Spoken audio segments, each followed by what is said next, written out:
कौन ब्रह्मा का पिता है, कौन विष्णु की मां, शंकर का दादा कौन है, हमको दे बता। ये जानने के लिए कृपया सुनिए जगत गुरु तत्वदर्शी संत रामपाल जी महाराज के अमृत वचन सर्व पवित्र धर्मों के पवित्र शास्त्रों के आधार पर। एक नारी त्याग दीनी पांच नारी गैल वे। एक स्त्री छोड़ दी, एक बाधक तो छोड़ दिया तने तेरी भक्ति मर। ये पांच नारी तेरी गेला रही, काम क्रोध मोह लोभ अहंकार मैं कर दूर, मैं बड़ा तो छोटा। एक नारी त्याग दीनी पांच नारी गैल वे। पाया ना द्वारा मुक्ति का सुखदेव करीब सैल वे। सुखदेव जी ने भी, सुखदेव ऋषि ने कहते हैं वो भी सन्यासी बनकर स्वर्ग तो ही घूमया करता और भी पता नहीं कहाँ कहाँ हवा में उड़ जाया करता सिद्धि तय। कहते पाया ना द्वारा मुक्ति का, वो मोक्ष मार्ग नहीं मिला उसको। सुखदेव भी थारे ते घना घूमया फिरा इंडिया। आखिर में राजा जनक से उपदेश लिया, जब उसका कल्याण हो जितना हो सके था स्वर्ग जाने का ब्योंत हुआ। एक नारी त्याग दीनी पांच नारी गैल वे। काम क्रोध मोह लोभ अहंकार है और पाया न द्वारा मुक्ति का सुखदेव करीब सैल वे। और ऐसे सुखदेव जैसे ऋषि भी फिर गधे की योनि में जाते हैं यह साधना करके। कहते हैं सुखदेव ने 84 भुगती बना पजावे खरवो। तेरी क्या बुनियाद प्राणी तू पेंडा पंथ पकड़वो। ओह सुखदेव ने 84 लाख योनियों में दुख उठाए ऐसी साधना करके जो तुम कर रहे हो। और बना पजावे खरबो, खरबा ने गधा पजावा तन आपने देखा होगा। ये कुमार लगाया कर ही टांट पाथन कर ऊंचे ऊंचे बन जाते हैं, उसके ऊपर ढेर से ऊपर ऊपर ईंटें बनाते चले जाते थे। सुखदेव ने 84 भुगती बना पजावे खरबो। और तेरी क्या बुनियाद प्राणी तू पेंडा पंथ पकड़वो। कौन सा पेंडा? वो तत्वदर्शी संत के पास जा रहे, यथार्थ भक्ति करिए, अन्य साधना आन उपासना त्याग। अपने आत्मा ये काम क्रोध अहंकार ना छूटेगा तो फिर भक्ति के टट्टू हुई। अब जैसे एक चुणक ऋषि था और वो ज्ञानी आत्मा था। जैसे गीता जी अध्याय गीता जी अध्याय नंबर 7 के और श्लोक नंबर 12 से लेकर 15 में इन तीनों गुणों की भक्ति, रजगुण ब्रह्मा, सद्गुण विष्णु, तमगुण शिव जी, इनकी भक्ति करने वालों को भी व्यर्थ बताया है। और फिर गीता ज्ञानदाता कह रहा है कि ये तीनों गुणों की भक्ति, तीनों गुणों रजगुण ब्रह्मा, सद्गुण विष्णु, तमगुण शिव जी द्वारा जिसका ज्ञान राज आ चुका है, ये राक्षस स्वभाव को धारण किए हुए मनुष्यों में नीच दुष्कर्म करने वाले मेरी भक्ति भी ना करते। अब यहां वो प्रसंग वो आ गया कि बैरागी सन्यासी सेवड़े और तन पर छार लगावे हैं और 500 नार 2500 लड़के ये धूम धूम धार मचा, इनकी ये रेल बना रहे हैं। माए कूदे हैं काम क्रोध मोह लोभ अहंकार नो कर दो रह कर दो। कहते फिर क्या क्या की भक्ति करी अड़ंगे। अब क्या देखियो गीता जी अध्याय नंबर 7 के श्लोक नंबर 12 से लेकर 15। पुण्यात्माओं ये वो तत्व ज्ञान है जो हमने 100 लाखों बार सुनना पड़ेगा जब आत्मा गदगद होगी, रंगी जाएगी रंग में।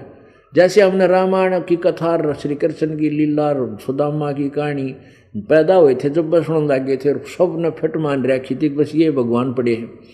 अब उनको बार बार सुनने से तो वो सेट हो गए, हम उस लोकवेद पर यथार्थ ज्ञान मान लिया। अब इस यथार्थ ज्ञान को इतना ही सुनना और सुनाना पड़ेगा जब डटेगा दिल वहां जाकर। अब गीता जी अध्याय नंबर 7 के श्लोक नंबर 12 से 15 में क्या लिखा है कि तीनों गुणों के द्वारा, रजगुण ब्रह्मा, सतगुण विष्णु, तमगुण शिव जी के द्वारा जो कुछ भी हो रहा है, रजगुण ब्रह्मा से उत्पत्ति, सतगुण विष्णु से सतिथि और तमगुण शिव से संहार, ये जो कुछ भी हो रहा है गीता ज्ञानदाता ब्रह्म कह रहा है कि वो सब मेरे से ही हो रहा, ऐसा जान। उसका निमित्त मैं ही हूं, परंतु मैं इनमें नहीं और ये मुझ में नहीं। कारण क्या है कि गीता ज्ञान दाता ने अपने 3 पुत्र रजगुण ब्रह्मा उत्पन्न कर रखा है, सदगुण विष्णु, तमगुण शिव जी। इनको कंट्रोलर बना दिया यहाँ का। रजगुण ब्रह्मा के उस गुण के आधार से हम सभी प्राणी संतान उत्पत्ति करते हैं, किसी के बस की बात नहीं। और विष्णु जी के गुण के कारण हम एक दूसरे में मोह में फंसे रहते हैं, ये भी जीव के बस का नहीं, इससे हट गया। और तीसरा तमोगुण श्री शंकर जी में, इसके कारण ये आपस में लड़ मरते हैं, लट्ठम लट्ठा काट करते हैं एक दूसरे को। तो इन तीनों गुणों को समझने के लिए देखना कि रजगुण ब्रह्मा है, सतगुण विष्णु, तमगुण शिव जी। देखिएगा पवित्र गीता, ये शिवपुराण, संक्षिप्त शिवपुराण, गीता प्रेस गोरखपुर से प्रकाशित।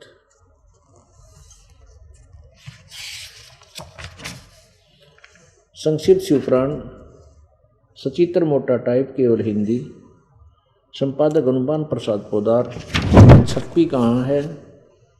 ये प्रकाशक व मुद्रक हैं गीता प्रेस गोरखपुर, गोविंद भवन कार्यालय, कोलकाता का संस्थान। इसमें सिर्फ इतना देखेंगे हम, 110 पृष्ठ पे कि रजगुण ब्रह्मा है, सतगुण विष्णु, तमगुण शिव जी। और वो चौथा जो है वो इनसे न्यारा है। ये है 110 पृष्ठ पे संक्षिप्त शिवपुराण, अध्याय 9 के लास्ट में ऊपर विवरण दिया है। इस प्रकार ब्रह्मा, विष्णु और रुद्र इन तीनों देवताओं में गुण है, परंतु शिव गुणातीत माने गए।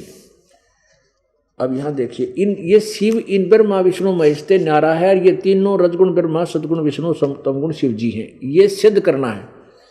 और प्रश्न नंबर 86 पे हमने देखना कि ब्रह्मा विष्णु महेश से कोई और है चौथा, और वो गीता ज्ञान बोल रहा है। ये भी देखना, और ये भी सिद्ध करना है कि रजगुण ब्रह्मा, सतगुण विष्णु, तमगुण शिव जी। ये हो गया। ये सिद्ध करना है कि इन चारों से अलग है। ये देखो 86 पे, प्रश्न नंबर 86 पे शिवपुराण, इसमें लिखा है कि हमने सुना है कि भगवान शिव शीघ्र प्रसन्न होने वाले हैं। ये काल है सदाशिव, और वे महान दयालु, इसलिए अपने भक्तों का कष्ट नहीं देख सकते। ब्रह्मा, विष्णु और महेश ये 3 देवता शिव के ही अंग से उत्पन्न हुए हैं। अब आगे देखो, वह रुद्र लिखा है ना, रुद्र से भी न्यारा है एक, वो क्लियर हो जाएगा। ये देखो 26 पृष्ठ पे,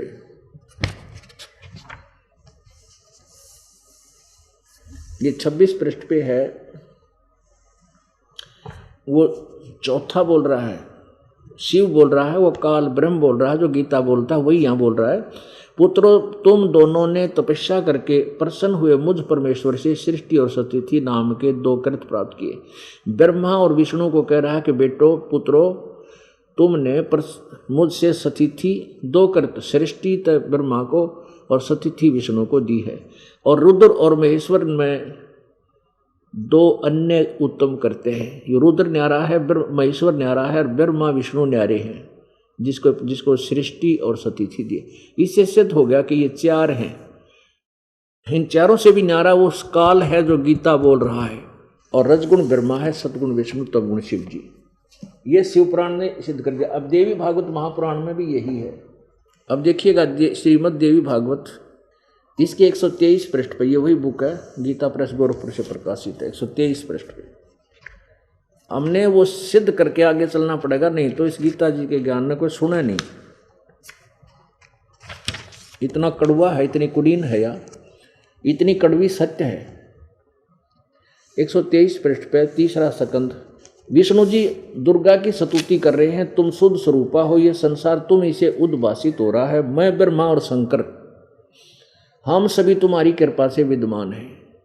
हमारा तो आविर्भाव मन जन्म और तिरोभाव मन मृत्यु होता है, हुआ करता है। हम तो अविनाशी नहीं, हमारा जन्म मृत्यु होता है।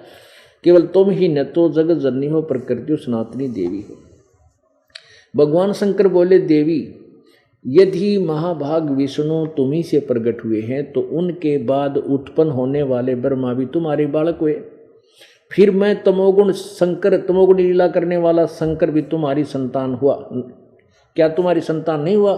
अर्थात मुझे भी उत्पन्न करने वाली तुम ही हो। शिवे तुम शिवे संपूर्ण संसार की सृष्टि करने में तुम बड़ी चतुर हो।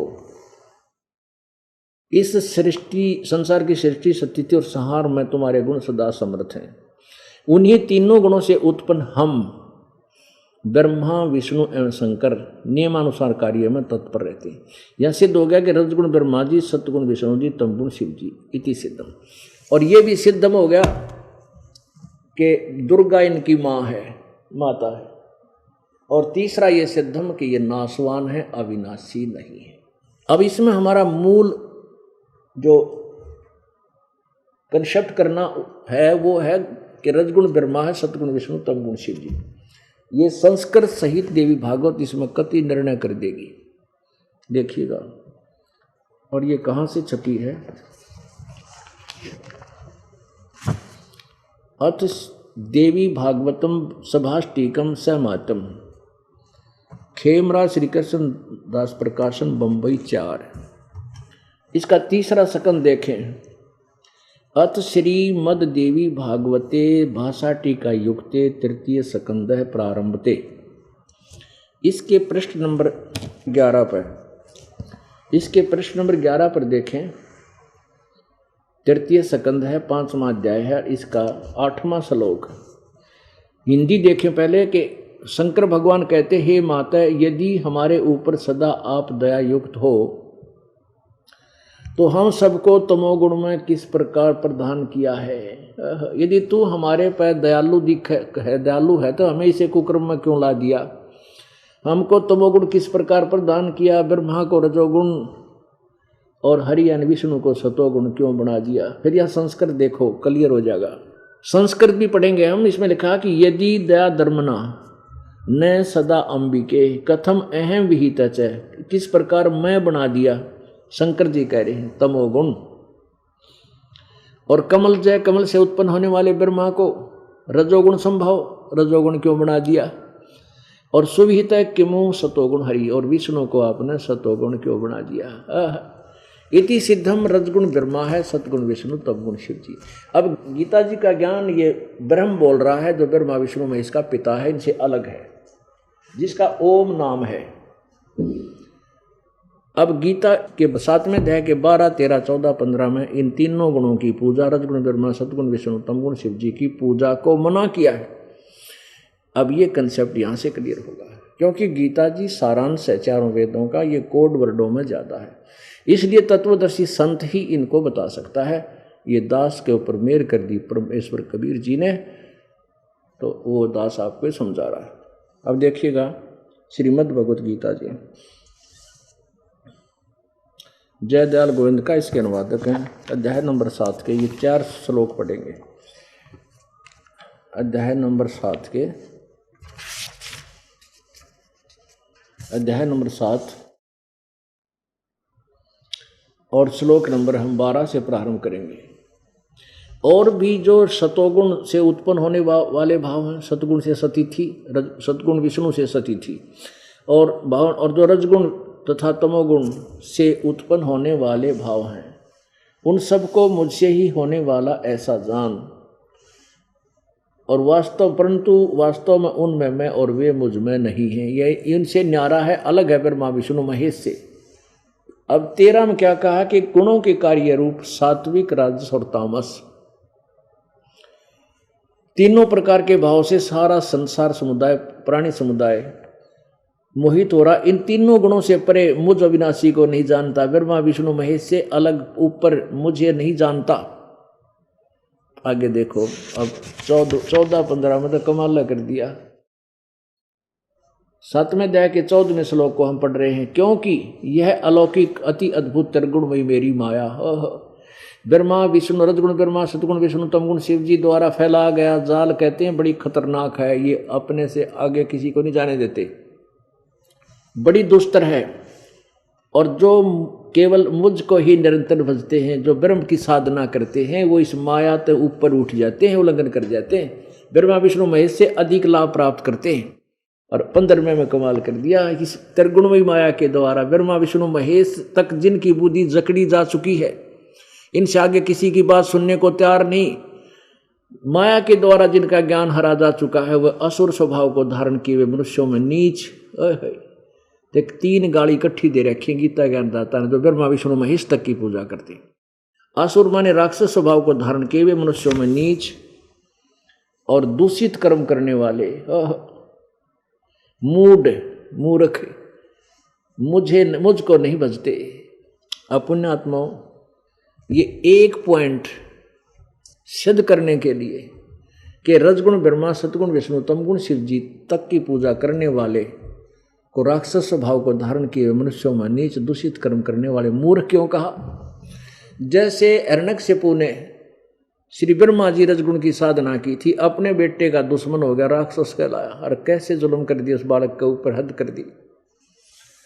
तमोगुण शंकर की साधना की थी रावण ने, और क्या कहलाया? आखिर में राक्षस कहलाया। एक भस्मागिरी नाम के संत, भस्मागिरी पुरी, ये शिव के उपासक हैं, तमोगुण शिव के। भस्मागिरी नामक एक तपस्वी था, उसने शंकर भगवान तमोगुण की पूजा की थी। उन्हीं के द्वार के सामने, गेट के सामने ऊपर पैर करके नीचे नशर करके 12 वर्ष तक कठिन घोर तप किया।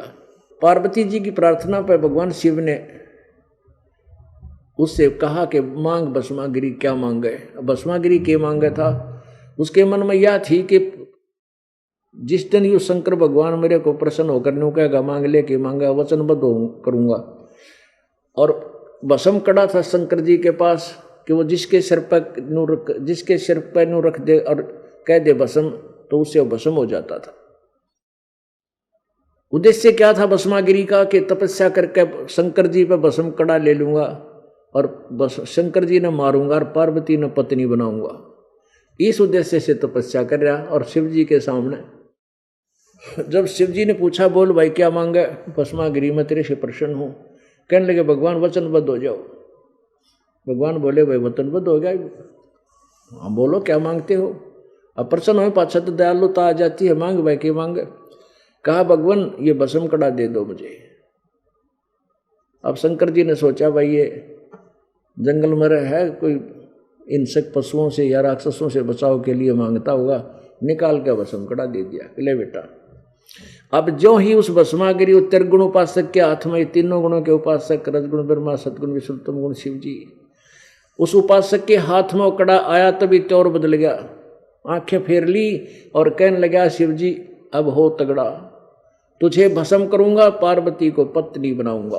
ओ तुरग अब खड़ी बिजली पड़ गई। अब शिव जी बाज लिया, और जिसको हम अजरो अमर मृत्युंजय कालज सर्वेश्वर महेश्वर इसी संज्ञा दिया करते थे हमारे नकली संत गुरु। यदि भगवान शंकर तमोगुण शंकर अविनाशी होते तो डर के क्यों भागते उससे? वो भाग लिए और भस्मागिरी पाछे पाछे को तूने सोचा था इसने मारूं जो बात बने। तो भगवान ने आकर कहते फिर पार्वती रूप बना के वो गंढत नाच नचा के भस्मागिरी उस भस्म कड़े तो उससे के हाथ तो भस्म करवा दिया। अब बताओ ईसा दुष्ट इंसान और भगवान शंकर की साधना करे, उससे की पत्नी अपने इष्ट देव की पत्नी पर माँ का ऊपर बुरी नीति, इसे दुष्ट हो जाते हैं ये तत्व ज्ञानहीन ऐसी साधना करने से। अब जैसे विष्णु जी के उपासक वैष्णव कहलाते हैं। एक बार कुंभ का मेला भरा हरिद्वार में हर की पैड़ी पे, और वहां पर ये अपने अपने समुदाय के षटदर्शनी जितने साधु हैं, कोई गिरी न्यारे, पुरी न्यारे और ओगड़ न्यारे, नाथ न्यारे, नागे न्यारे और वैष्णव अलग से अपनी अपनी जमात में इकट्ठे हो जाते हैं। और जिस दिन वो पर भी लगती है, स्नान करने का समय निश्चित होता है, स्थान भी निश्चित होता है, वहाँ स्नान करने प्रस्थान कर देते हैं। ऐसे ही हर की पैड़ी हरिद्वार में कुंभ के मेले की व्यवस्था बनाई। सबसे पहले नागा महात्मा पहुंच गए उस पर भी में स्नान करने के लिए गंगा में के घाट पर खड़े हो गए। पीछे से वैष्णव उपासक आ गए। नागा थे तमगुण उपासक शिव जी के, और वैष्णव थे विष्णु सतगुण के उपासक।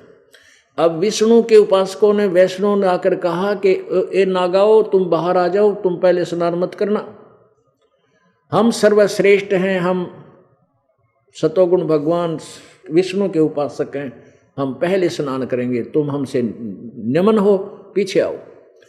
अब वो नागा बोले नहीं, हम सर्वश्रेष्ठ हैं, हम त्यागी और बैरागी हैं, हम नी इच्छा, हम तन पर कपड़ा भी धारण नहीं करते हैं और हम सबसे पहले स्नान करेंगे, हम सर्वश्रेष्ठ हैं।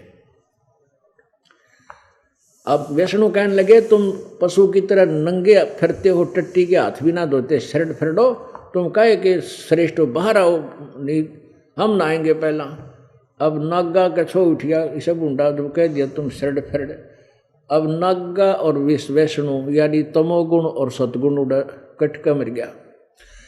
अब वो तमोगुण के उपासक और सतगुण विष्णु के उपासक वो नहाना भूल गए, भगवान भूल गए, और गंगा भूल गए, हर की पैड़ी भूल गए, और आपस में कत्लेआम कर दिया। तलवार निकाल ली, तीर ठोके, कटारी ठोक दी, सिद्धि की सिद्धि एक दूसरे में। 25,000 ये त्रिगुण उपासक आपस में लड़का मर गए। अब इनको के संज्ञा देंगे? वो गीता वाली रासक स्वभाव को धारण किए हुए मनुष्यों में नीच दुष्कर्म करने वाले मूर्ख, और गीता के अंदर तक कहते मेरी भक्ति ना करते।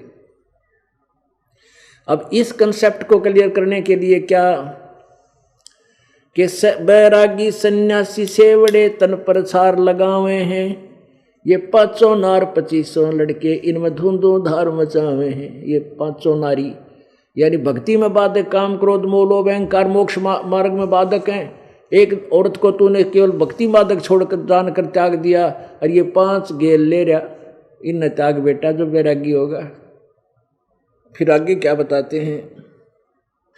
तीर तुपक तलवार कटारी जमदड़ जोर बधावे हैं, हर पैड़ी हर हेत न जाना वाजा तेग चलावे हैं। काटे शीस नहीं दिल करुणा वो जग में साध को आवे हैं, और जो जन उनके दर्शन को जावे उनको भी नरक पठावे हैं। ये परमात्मा, ये हो सुख संवेद, ये हो सच्चिदानंद घन की वाणी, जिसमें विस्तार से बताया गया है कि कौन सी साधना करनी चाहिए और कौन सी नहीं करनी चाहिए। कहते हैं तीर तुपक तलवार कटारी, और डट के युद्ध करे हैं, और वह साधु को आवे, और हर पैड़ी हर हेत ना जाना, और की पैड़ी को है, और परमात्मा में प्यार जरा सा नहीं है, और वहाँ पर काटे शीस नहीं दिल करुणा, दिल में करुणा माने दया भी कोई ना, और वह जग में संत कमावे हैं इन साधु के महात्मा। और इसे इनके जो दर्शन भी करने जाता है ना, इनको कोई शिष्य बन जा, कहते उनको भी यही पढ़ाई पढ़ावे, उनको भी नरक भेज देते हैं। करुआ और कोपीन लिए जो बनखड़ गुफा बनावे हैं, खुदा कुत्ती घट में दूती फिर ग्रह द्वारे आवे हैं। अब परमात्मा ने कति इनका जलूस काट रखा है। अब कहते हैं घर त्याग दिया। घर क्यों त्याग दिया? रोटी करके खानी पड़े, बनाना पड़े, कमाना पड़े, इसलिए त्याग दिया। और कहते हैं फिर एक हाथ में तो लोटा ले लिया, एक तन पे कोपीन लंगोट बांध लिया, बस। करुआ और कोपीन लिए फिर बनखड़ गुफा बनावे हैं, जंगल में जाके फिर गुफा खोदेंगे गादड़ की तरह, उसमें बढ़ेंगे। और फिर भूख लागे नो के फिर गृहस्थी आ गया, फलाओगे दिए माई, बता के सांग जोड़ दिया तेरे नारा जाके वहां पे। फिर रोटी मांगना हो, गृहस्थियां दो रहे और तेरा के जो भैया। परमात्मा क्या बताते हैं? केले की कोपीन है जो फूल पान फल खाई, नरक का मुख नहीं देखते जो बस्ती निकट ना जाए। कुछ ऐसे भी हैं कहते कि घर छोड़ के कति भी नगन फिरते हैं और पत्ते और फल फूल खाकर निर्वाह करते हैं, आदमी को दर्शन भी नहीं देते, देखते भी नहीं उनकी तरफ। इसलिए नहीं कि कहीं हमारे में मोह ना पैदा हो जाए इनमें और कोई बात बिगड़ जाए। इसलिए एक बार ये दास जो भक्ति मार्ग पर लगा तो ऐसे ही अपने ऑफिस में जिक्र चल जाता था, भाई भक्ति करनी चाहिए, ऐसे करनी चाहिए। और हम बतावा कबीर जी को परमात्मा तो उनके 100 पे सुई जा। हाँ आप कमाल बात कर रहे हो, कबीर किसने भगवान बना दिया। एक कहने लगा मैं बताता हूँ संत के क्या लक्षण होते हैं। कि एक बार मैं ऋषिकेश में जा रहा था, वो बताता मुझे शिक्षा देने लगा। मगर अच्छा भाई, और वहाँ 50-60 आदमी बैठे सुबह वक्त के, और वो क्या कह रहे थे कि इस वन में एक साधु रहता है निवस्त्र, और वो आदमी को दिखाई नहीं देता, दर्शन नहीं देता। आदमी निकट कभी आ जाता ना घूमता फिरता, अचानक कोई मनुष्य दिख जाए तो मुंह फेर के और केले के पत्ते बांध रहा है लंगोट की जगह, और भाज कर गुफा छुप जाता वन में। जब उसके दर्शन हो जाए ना बेड़ा पार हो जाए। फिर वो क्या कह रहा है, बस थोड़ी सी कसर रहेगी, एक दिन तक भागते के ना पत्ते पत्ते दिखे पाछे थे, वो कब लंगोट बांध रहा था। बेड़ा पार हो जाता, दर्शन हो जाता। अब हमने तो पता था, उन्हें कहें तो वह काली माने, वो तो बेड़ा गर्क करनीय थे। अब परमात्मा कहते हैं कि केले की कोपीन है और फूल पान पत्ते फल खाही, नरक का मुख नहीं देखते जो बस्ती निकट ना जाई, वो जंगल के रोज हैं जो मनुष्यों बिद के जाही, निस्दिन फिरें उजाड़ में भाई नो परमात्मा पावे नाही। वह तो जंगल के रोज हैं जो आदमियां बिद कब आजे तरह गजे भैया और उगाड़ी फिरे, और उन्हें तुम संत मान रहे हो। कहते वो जंगल के रोज है जो मनुष्य बिद के जाही, और दिन रात फिरो उजाड़ में नो भगवान पावे नाही। फिर क्या बताते हैं, डेरे डंड खुश रहो ये खुसरे लेना मोक्ष, ध्रुव प्रहलाद पार हो गए फिर थारे डेरे में के दोष। अब उधर से तो तुम ये सन्यासी जितने घर छोड़ गए कि कुछ ब्रह्मचारी रह रहे हैं जैसा भी, वो कहें ध्रुव पार हो गया, प्रहलाद पार हो गया, उदाहरण तो वहां तो शुरू करें। और ध्रुव ने शादी करवाई, गृहस्थी हुआ, और प्रहलाद ने ब्याह करवाया।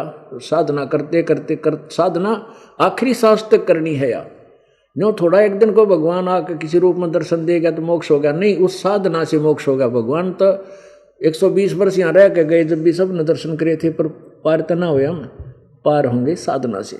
अब कई ये कहते हैं कि भाई गृहस्थी गुरु तो ब्रह्मचारी होना चाहिए, और थारे गुरु जी गृहस्थी हैं, वो किसी गुरु, यानी ये वो दंत कथा लोक वेद सुने सुनाए पुण्यात्माओं। यहाँ यही उदाहरण दिया है कि डेरे डंडे खुश रहो, अपना ब्याह शादी करवाओ को नो प्रॉब्लम, लेकिन दुराचार बुरा होता है। डेरे डंडे खुश रहो ये खुसरे लेना मोक्ष। यदि ब्रह्मचर्य से ही परमात्मा मिलता होता तो इजड़न तो सबसे पहले नंबर आता है इनका, इजड़ों का नंबर तो प्रथम था। डेरे डंडे खुश रहो खुसरे लेना मोक्ष, और ध्रुव प्रहलाद उधर गए फिर डेरे में के दोष। ध्रुव प्रहलाद भी पार हो गए। प्रहलाद का पुत्र बैलोचन था, और बैलोचन का पुत्र राजा बलि, जिसने 100 अश्वमेघ की थी, जिसमें परमात्मा 52 रूप धारण करके आए थे, उनसे 2.5 कदम जमीन मांगी थी दान में। तो वो प्रहलाद के पोते थे बलि। तो यहां परमात्मा हमें बताना चाहते हैं कि इन्हीं को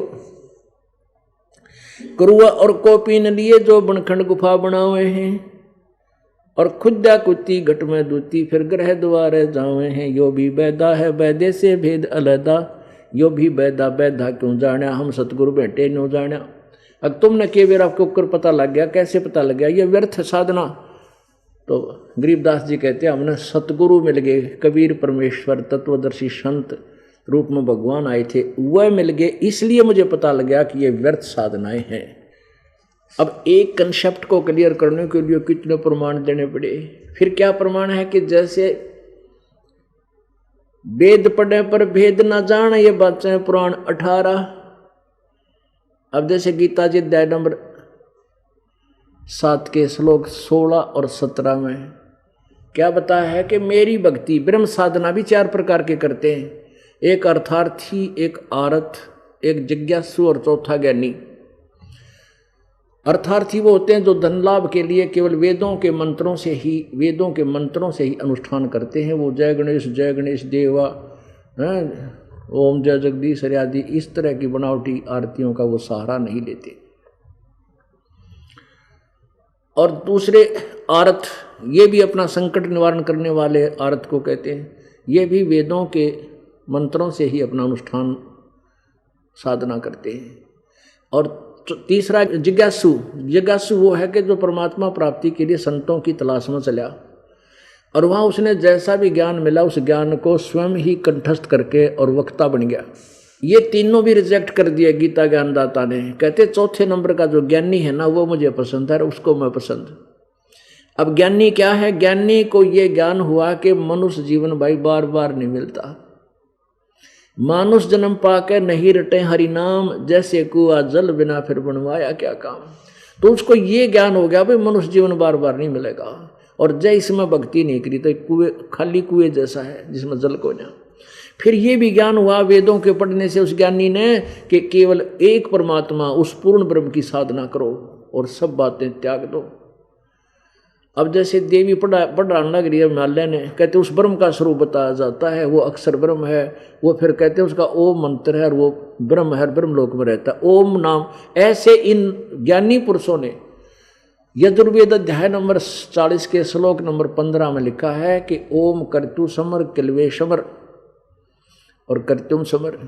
अब ये वेद ज्ञान दाता ब्रह्म बोल रहा है कि ओम नाम का जाप काम करते करते कर और विशेष कसक के साथ कर, यानी कच्ची सच्ची लगनते तड़फ के साथ, और अपना मनुष्य जीवन का प्रथम कर्तव्य जान के कर।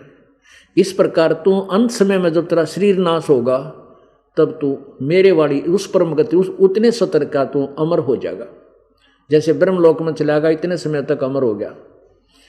फिर यजुर्वेद के 40वें अध्याय के 17वें श्लोक में 2 भगवान बताए। अब देखो ब्रह्म अपना तो ओम नाम बताता है और उस परमात्मा वो गुप्त है, वो पूर्ण परमात्मा 2 भगवान। अपने आत्माओं आपा ने हमने ये PhD करनी है अपने इस भक्ति के मार्ग की, ये तत्व ज्ञान की, और जब यह हो जाएगी आपका मन डगमग नहीं हो सकता। गीता जी अध्याय नंबर 2 के श्लोक 53 में कि अर्जुन जब भिन्न भिन्न प्रकार के वचनों से भ्रमित तेरी बुद्धि एक ज्ञान पर डट जाएगी, तत्व ज्ञान पर, तब तो तू भगत होगा, जब तक तू साधक बनेगा, योग को प्राप्त होगा। तो इसलिए हमने भगत भी तभी बनेंगे जब हम कति डगमग नहीं होंगे, कति विचलित नहीं होंगे। अब जैसे ये महर्षि दयानंद जी 7वें समोल्लास में कहता है वेदों में एक परमात्मा लिखा है, एक ब्रह्म बताया, अन्य नहीं है। अपने आत्माओं इनके नकली नोट साथ दिखाने पड़ेंगे ओरिजिनल नोटों के साथ में, तब इनका पीछा छूटेगा कि ये नकली हैं, इनको त्यागो और वेदों वाले ज्ञान को ग्रहण करें। ये देखिएगा, ये सत्यार्थ प्रकाश है। अब यहाँ ये कहाँ से प्रकाशित, इसमें लिखा है अथ सत्यार्थ प्रकाश है। इसके विषय में लिखा है कि वेद आदि विविध सत शास्त्र प्रमाणे समवंत, यानी वेद आदि सदशास्त्रों के प्रमाणों से इसकी रचना की है। किसने की है? श्रीमद् परमहंस परिव्राजकाचार्य महर्षि दयानंद सरस्वती स्वामी विरचित है। अब ये कहाँ से छपा है? प्रकाशक है वैदिक यति मंडल, दयानंद मठ, दीनानगर, पंजाब। और ये तो प्रकाशक है, छाप्या किसने है? रोहतक वाले आचार्य ने। मुद्रक है आचार्य प्रिंटिंग प्रेस, दयानंद मठ, गोहाना मार्ग, रोहतक तक। इसके 7वें समोल्लास में कति प्रारंभ प्रश्नकर्ता ने पूछा है कि वेद में अनेक भगवान हैं, अनेक ब्रह्म हैं, क्या आप मानते हो? ये कहते हैं स्वामी जी कि नहीं मानते। देखो 7वां समोल्लास, ये 7वां समोल्लास। और यहाँ किसी ने प्रश्न किया कि वेद में अनेक ईश्वर अनेक है, इस बात को तुम मानते हो वा नहीं? ईश्वर कहो चाहे ब्रह्म कहो। अब देखो ये स्वामी जी कहते हैं नहीं मानते, क्योंकि चारों वेदों में यह कहीं नहीं लिखा जिससे अनेक ईश्वर सिद्ध हों, किंतु यह तो लिखा है कि ईश्वर एक है। अब हमने इन्हीं के द्वारा इसी प्रथम समोल्लास में आना है, इसी सत्यार्थ प्रकाश के में यहाँ से लेना है ब्रह्म किसे कहता है, ये ईश्वर किसे कहता है। यहाँ देखो ये समोल्लास प्रथम प्रश्न नंबर 15 पे इन्होंने स्वामी जी कहते हैं कि सबसे बड़ा होने के से ईश्वर का नाम ब्रह्म है। अब हम ब्रह्म कहाँ चाहे ईश्वर कहें, ब्रह्म कहें चाहे ईश्वर कहें। यहाँ देखो अब 7वें समोल्लास में फिर आगे हम वेद में ब्रह्म अनेक हैं, भगवान अनेक हैं, इस बात को तुम मानते हो वा नहीं? स्वामी जी दयानंद जी कहते नहीं मानते, क्योंकि चारों वेदों में यह कहीं नहीं लिखा कि अनेक ब्रह्म सिद्ध हों, जिससे अनेक ब्रह्म, ईश्वर माने ब्रह्म सिद्ध हों, किंतु यह तो लिखा है कि ब्रह्म एक है, ईश्वर एक है। अब अगले 151 पृष्ठ पे और 152, 53 पे, 54 पे किसी ने पूछा कि ईश्वर निराकार है व साकार? स्वामी जी कहते हैं निराकार, और फिर इसका यहाँ उत्तर देते हैं किसी ने पूछा कि परमेश्वर की स्तुति प्रार्थना उपासना करनी चाहिए, वह नहीं। स्वामी जी कहते हैं करनी चाहिए। फिर क्या स्तुति आदि करने से ईश्वर अपना नियम छोड़ स्तुति प्रार्थना करने वाले के पाप छुड़ा देगा, पाप नाश कर देगा? स्वामी जी कहते हैं नहीं। तो फिर स्तुति प्रार्थना क्यों करना? फिर प्रार्थना किस लिए करना? जो पाप ना कट्टे भगवान की भक्ति तय। तो स्वामी जी कहते हैं उनके करने का अन्य ही फल है। प्रश्नकर्ता बोला क्या फल है? स्वामी जी कहते हैं स्तुति से ईश्वर में प्रीति, उनके गुण कर्म स्वभाव से अपना गुण कर्म स्वभाव का सुधरना, और प्रार्थना से निर्माणता उत्साह और सहाय का मिलना, उपासना से परब्रह्म, दो भगवान सिद्ध कर दिए, एक ब्रह्म एक परब्रह्म, एक दादा एक परदादा। अपनी करकलम से यहीं पर दो ईश्वर सिद्ध कर दिए। परब्रह्म से मेल और उसका साक्षात्कार। साक्षात्कार माने आमने सामने बात करना, यानी साकार भगवान। यहाँ निराकार कह रहे हैं, यहाँ साकार सिद्ध कह रहे हैं। और 151 पृष्ठ पर कहते हैं अनेक ब्रह्म है नहीं, अनेक कोई ईश्वर नहीं है, कहीं नहीं जिससे अनेक ईश्वर सिद्ध हों, ऐसा कुछ नहीं है। वेद में कहीं नहीं लिखा, नहीं मानते, क्योंकि चारों वेदों में कहीं यह नहीं लिखा जिससे अनेक ईश्वर सिद्ध हों, अनेक ब्रह्म सिद्ध हों। और यहाँ आप परब्रह्म कह है, एक ब्रह्म एक परब्रह्म, उससे दूसरा ब्रह्म, दूसरा भगवान।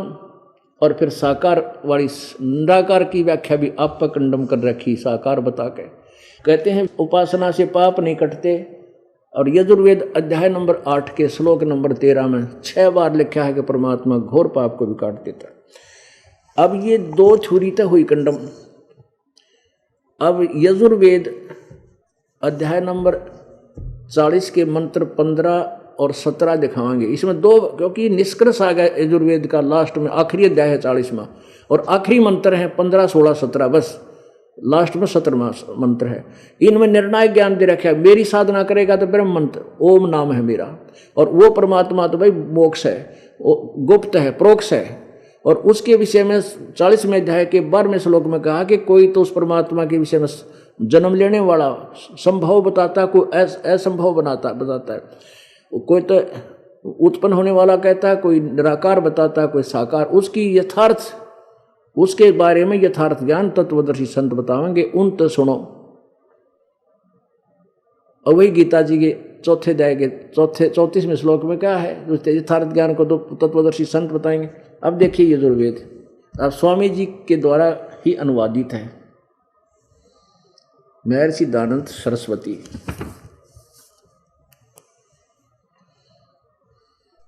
प्रकाशक हैं सर्वदेशी कार्य प्रतिनिधि सभा 2/5 महर्षि दयानंद भवन, रामलीला मैदान, नई दिल्ली। यह है संपूर्ण 40 अध्याय यजुर्वेद के महर्षि दयानंद सरस्वती कृत। कहाँ से छपा है? मुद्रक है Prince offset printers 1510 Pataudi house, Daryaganj, नई दिल्ली से। आगे देखो, इसके हम 40 में लास्ट में जो 40वां अध्याय वहाँ आते हैं, 44वां अध्याय। ये 44वां अध्याय है, यानी 40वां अध्याय। इसके हम लास्ट के जो 15, 16, 17, ये 15 और 17 दो देखेंगे। ये है यजुर्वेद भाषा भाष्य, और ये है 44वां अध्याय, 40वां अध्याय। 15वां श्लोक है, वायु, 15वां मंत्र है, वायु अनिलम अमृतम इदम इथम इदम भस्मांतम शरीरम ओम करतो समर, करतो समर, कल्बे समर और करतुम समर। ओम नाम का जाप काम करते करते सिमरन करो। विशेष कल्बे माने कति कसक के साथ, और कर्तुम अपना मुख्य कर्तव्य जानकर सुमन करो। जब तक भस्मांतम शरीरम, जब शरीर नष्ट होगा तब तुझे तेरा प्राण जीव अमर हो जाएगा। जितना इस ओम के नाम की शक्ति है इतना तक वो ब्रह्मलोक में चला जाएगा। और आगे देखो जो मंत्र लिखा ना, दूसरा और भगवान नहीं है, यहाँ सिद्ध होता है। 17वें में स्वामी जी अनुवाद कर रहे हैं, हिरमेन पात्रेण सत्य अपहितम।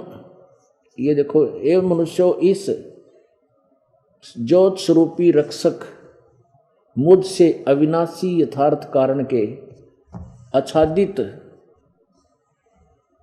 मुख के तुल उत्तम अंग का प्रकाश किया जाता। जो, अब ध्यान से सुनना, जो वह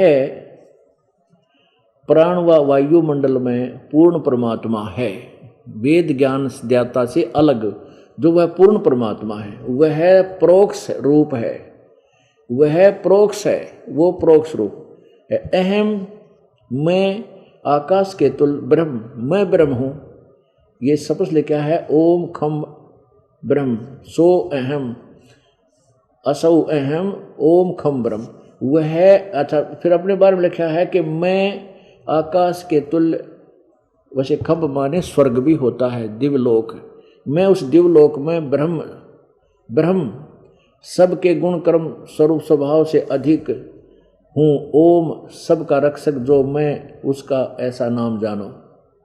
ये अनुवाद का तो इतना डंगा कर रखा, परंतु ये स्पष्ट कर दिया कि वह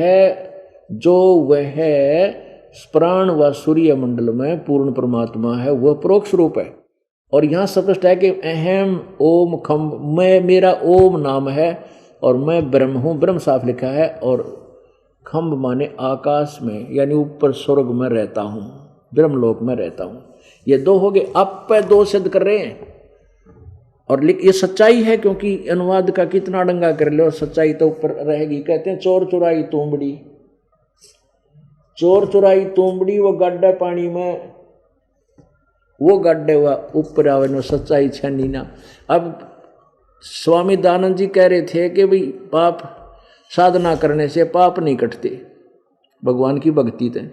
अरे भले आदमी, कोई किसी ने वैद का लंबा चौड़ा बोर्ड ला रखा है और उसके पास कोई जाता है और कहे कि भाई क्या दवाई खाते हैं, औषधि खाने से रोग कट जाएगा, और वो कहे कि नहीं औषधि खाने से रोग तो नहीं कटेगा, तो फिर क्या लाभ औषधि खाने का कि पहलवान बन जाएगा, और लाभ है पहलवान बन जाएगा। क्या वो वैद हो सकता है? वो तो कति अनाड़ी, उसने कह का भी नहीं पता। और जैसे साबुन के गुणों में लिखा है कि साबुन कपड़े के मैल छुड़ा देता है, और किसी ने कंकर पत्थर लकड़ी के गुटके बना के लिख रखा, और साबुन विक्रेता नकली आदमी, और उससे कोई पूछा भाई क्या साबुन ते कपड़े के मैल ये साबुन कपड़े के मैल छुड़ा देगा? उसके उस नकली टुकड़े को उठा के कोई कहे, वो कहे कि नहीं साबुन से कपड़े के मैल तो छूटते नहीं, फिर क्या फ़ायदा कि कपड़ा मजबूत हो जाएगा। तो वो किसा ठग होगा, कितना अनाड़ी होगा। अब वेदों में भगवान के गुण लिखे हैं, और वो वेदों के ज्ञाता कहाँ में? अन्यों के सत्यार प्रकाश मैंने वेदों के अनुसार सद ग्रंथों के आधार से लिख रखा है। और वो कहता है पाप, परमात्मा की भक्ति तो भगवान पाप नहीं छुड़ाता, पाप नाश नहीं करता। और वेदों में लिखा है कि भगवान के गुणों में घोर पाप भी छुड़ा देता है साधना करने वाले के। अब देखो प्रमाण यजुर्वेद के 8वें अध्याय के 13वें मंत्र में, ये वही यजुर्वेद, ये वही छापा है और वही अनुवाद करता है महर्षि दयानंद सरस्वती करके। 8वें अध्याय का 13वां श्लोक, 8वें अध्याय का 13वां श्लोक। ओह, ये देखिएगा 241 पृष्ठ पे क्या लिखा है। 13वां मंत्र है ये 8वें अध्याय का, ये 8वां अध्याय। देव कर्तस्य अनस्य अवजनम असि, मनुष्य कर्तस्य अनस्य अवजन असि, पितृ कर्तस्य अवजनम असि, ये सारे लिखा है इसमें। अब यहाँ इन्होंने अनुवाद किया है 242 पृष्ठ पे।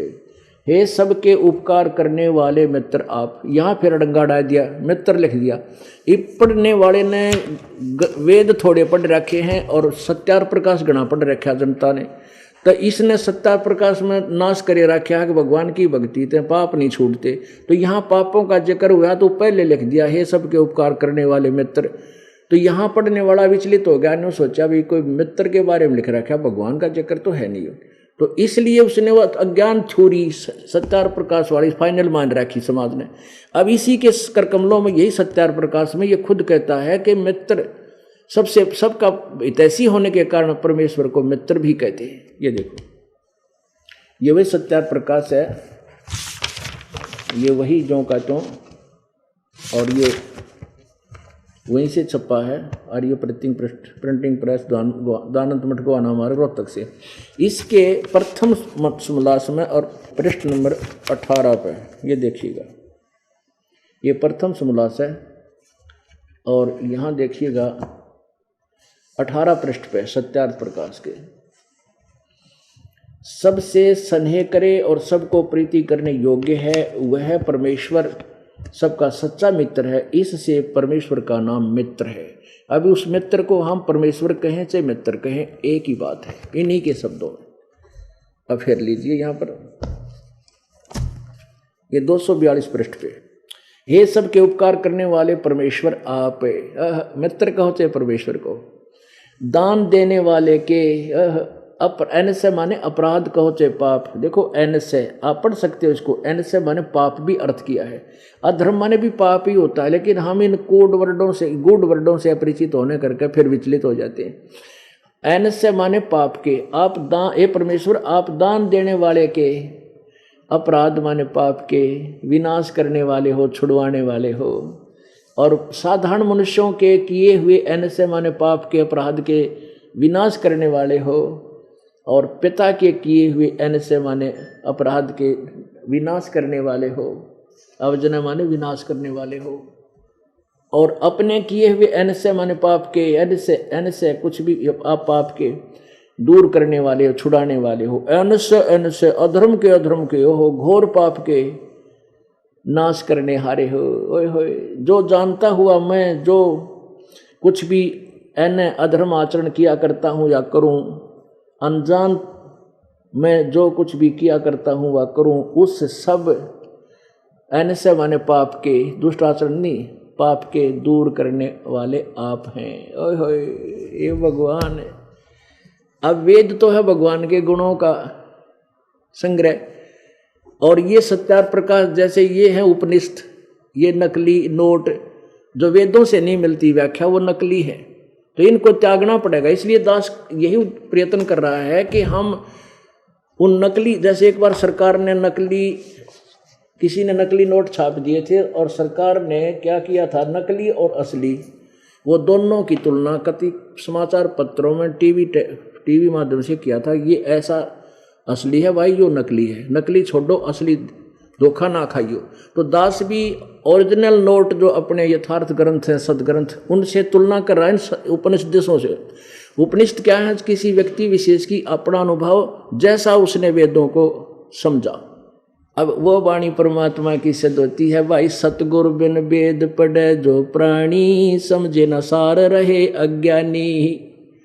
अब सूक्ष्म वेद में ये लिखा है, सूक्ष्म वेद में, कि सतगुरु बिना वेद पढ़े जो प्राणी और समझे ना सार रहे अज्ञानी। ये सारे ब्रह्मा विष्णु महेश दुर्गा और ये 88,000 ऋषि, 33 करोड़ देवता, अरे दानंद जैसे नकली ऋषियों का तो ठिकाना कर गिनती की था, जो कलियुगी ऋषि, वो भी वेद ज्ञान से अपरिचित थे, क्योंकि कहते हैं गलत साधना करके, और चाहे तुमने 4 युग तक की भी उम्र प्राप्त कर ली, 4 युग तक भी जीवन रहेगा तो भी मरेगा आखिर में। क्यों कहते हैं एती उम्र बुलंद मरेगा अंतरे, क्योंकि सतगुरु लगे न कान न भेंटे वो संतरे।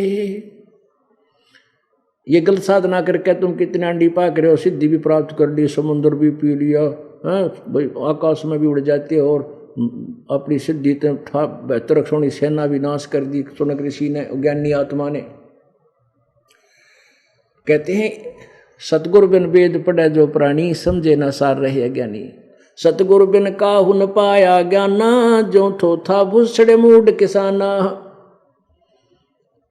अब कोई किसान ने भांग पी रखी हो या कति बोड़ी बूझ हो, वो प्राण पलट बजाया करे, नहीं तो सही किसान तब अपने दाना न झाड़ के उन धानों को कूटेगा, जिसमें उन प्राणों को कूटेगा जिनमें धान है, और धान निकालने के बाद उस थोथा बुस रह जाए, उसने कौन कूटा करे, ये अंडरस्टूड है कति अनजान आदमी। तो यहां परमात्मा कहते हैं सतगुरु बिन काहू न पाया ज्ञाना, जो थोथा बुछड़े मूड किसाना। अब ये सारे के सारे थोथा भूस पलट मारा करते, वेदों के विरुद्ध साधना करते थे, वेद ज्ञान इनको था नहीं, अपना कर्म बिगाड़ गए। अब पुण्यात्माओं, जो प्रसंग है कि वो ज्ञानी आत्मा चौणक ऋषि था एक, उसने वेदों को पढ़ा ये जान लिया भाई एक भक्ति एक भगवान की करनी है और साधना नहीं करनी। तो उन्होंने वेदों के यजुर्वेद अध्याय नंबर 40 के श्लोक 15 से मंत्र ले लिया ओम, और 17 में भी ओम लिख रखा। इनकी बुद्धि ने ये काम नहीं किया कि एक भगवान और भी है, ऊपर गुप्त बता रखा। और गीता वेद ज्ञान दाता कहता उसके विषय में कोई तत्वदर्शी संत बताएंगे, लेकिन इन अपनी बुद्धि काल के वश होकर के ओम नाम को एक भगवान का मान लिया। अब ज्ञानी आत्मा ने ये तो ज्ञान हो गया कि अन्य उपासना और देवताओं की नहीं करनी चाहिए, केवल एक ब्रह्म की एक परमात्मा की भक्ति करने से मोक्ष होगा। तो इन्होंने ओम नाम का जाप और साथ में हठ योग जो ब्रह्मा जी को काल आकाशवाणी से कमल के फूल पर प्राप्त हुई थी, 1000 वर्ष तप किया, वो तप ले लिया और वेदों से वो मंत्र ले लिया, दोनों खिचड़ी बनाकर साधना की। उससे सिद्धियां आगे, मोक्ष नहीं होता, एटम बम बन गया। एक मानधाता चक्रवर्ती राजा था, वो अपना 1 वर्ष में 2 वर्ष में एक परीक्षा करा करता कि कोई मेरे अंतर्गत जितने छोटे राजा हैं वो कोई मेरी प्रभुता से विमुख तो नहीं हो गए हैं, अपने आप को क्वारंटी तो नहीं पा गया है। उस परीक्षार्थ एक घोड़ा छोड़ा करता और उस पर लिख देता था कि जिस भी राजा को मानधाता चक्रवर्ती राजा की अधीनता स्वीकार नहीं है, पराधीनता स्वीकार नहीं है, वो घोड़े को पकड़ दे, युद्ध के लिए तैयार हो जा। उस पर लिखा था राजा के पास 72 करोड़ सेना है। ये लिखना जरूरी था कि कोई काम का सिर ना फुड़वावे। तो उस घोड़े को चौणक ऋषि ने पूछा, लंबा विस्तार ना करके संक्षिप्त बताता हूँ, समय का अभाव है, क्योंकि इतना बड़ा चैप्टर हो जाता है एक कंसेप्ट क्लियर करने के लिए। तो उसमें क्या होता है कि चौणक ऋषि ने उन सैनिकों से पूछा जो घोड़े, उस खाली घोड़ा था, वो गले में पट्टी थी, राजा का घोड़ा था। उन सैनिकों से जो उसके पीछे सैनिक जा रहे थे, हजारों की संख्या में अंगरक्षक, उनसे पूछा भाई तुम इस घोड़े पर क्यों नहीं बैठे, यूँ खाली क्यों छोड़ रखा है।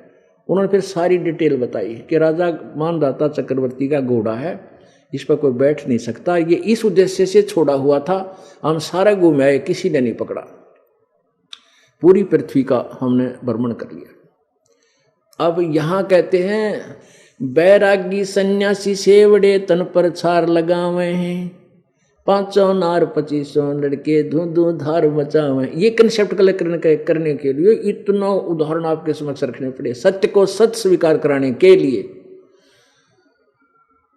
अब उनमें वो अड़ंगा माए भरिया है, वो 5 विकार, अहंकार, मोह, लोभ, मैं बड़ा। अब उसने वो अहंकार रूपी कीड़ा उसका फिर जाग गया चौणक ऋषि का। उसने कहा अच्छा तुम्हारे राजा में इतना अभिमान, किसी ने ये घोड़ा नहीं पकड़ा। तो सैनिक भी राजा के अभिमानी होते हैं, सिपाही तो भी वैसे भी सुथरा ना बोलिया करे। और वो इसे तगड़े राजा के सिपाही कहने लगे कौन पकड़ा, जबान काट दें उसकी जबान, हमारे राजा के पास 72 करोड़ सेना है। अब चौणक ऋषि का फिर वो अहंकार रूपी अड़ंगा फिर अड़ गया, कहने लगा भाई मैं पकड़ लूँ तो इसको। वो सैनिक बोले रे कंगाल, तेरा दाने तो खाने नहीं, और तो युद्ध करेगा मानधाता चक्रवर्ती राजा के साथ। अब चौणक ऋषि का फिर छो उठा भाई पकड़ दिया, ले आओ थारे राजा ने, जाओ कह दो। वो घोड़ा बांध दिया उसी के वृक्ष और सैनिकों ने। मानधाता राजा से कह दिया कि आपका घोड़ा चौणक ऋषि ने पकड़ दिया, आपका युद्ध उठ लिया। तो उसने 72 करोड़ सेना की 18 करोड़ की 4 प्लाटून बना दी, डिवीजन, 4 टुकड़ी बनाई। उधर से उस ज्ञानी आत्मा ने हाय जो ब्रह्म तक साधक के एटम बम बन गए। उसने क्या किया कि अपनी सिद्धियां जो सारे जीवन में वह डोए थे डले, वह सिद्धि इकट्ठी कर ली। उसकी 4 पुतली 4 एटम बम बना दिए। एक पुतली छोड़ दी, 18 करोड़ सेना का नाश कर दिया, कत्लेआम कर दिया। ऐसे दूसरी छोड़ दी, तीसरी छोड़ दी, 72 करोड़ सेना को उस चौणक ऋषि ने मार डाला। अब यहाँ परमात्मा बताते हैं कि ये धूं धार मचावे हैं, दिखा तो ये कसुत्य भगत हैं, और अंदर इनका न्यू का नोडंगा भरा रहता है। अपुण्यात्माओं काल का जाल है। जो उसने ओम नाम का जाप किया, तप किया, उससे कुछ तो बाई प्रोडक्ट हो गया उसका भक्ति, ये सिद्धि। वो सिद्धि यहाँ तथा कर्म बिगाड़ दिए, 18 करोड़ जीवों की हत्या कर दी। कितने उनके बच्चे रो रहे होंगे, कितनी पत्नी हाहाकार मचा रही होंगी। वो सारी बद्दुआएं उस चुनक ऋषि के बैड अकाउंट में।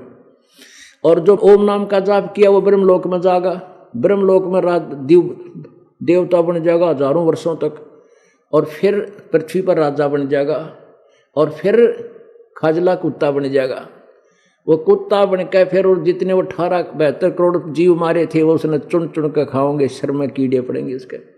इसलिए गीता जी नंबर 7 के श्लोक नंबर 18 में कहा है कि ये ज्ञानी आत्मा है तो अच्छी, लेकिन मेरे वाली अनुत्तम साधना में सचित है, क्योंकि इनको तत्वदर्शी संत ना मिलने से उस परमात्मा की भक्ति नहीं मिली जिस 18वें अध्याय के 62वें श्लोक में कहा कि अर्जुन तू सर्वभाव से उस परमेश्वर की शरण में जा, उसकी कृपा से तू परम शांति और शाश्वत स्थान यानी सदा रहने वाले सतलोक में चला जाएगा, फिर तेरा कभी जन्म नहीं होगा। बोलो सतगुरुदेव।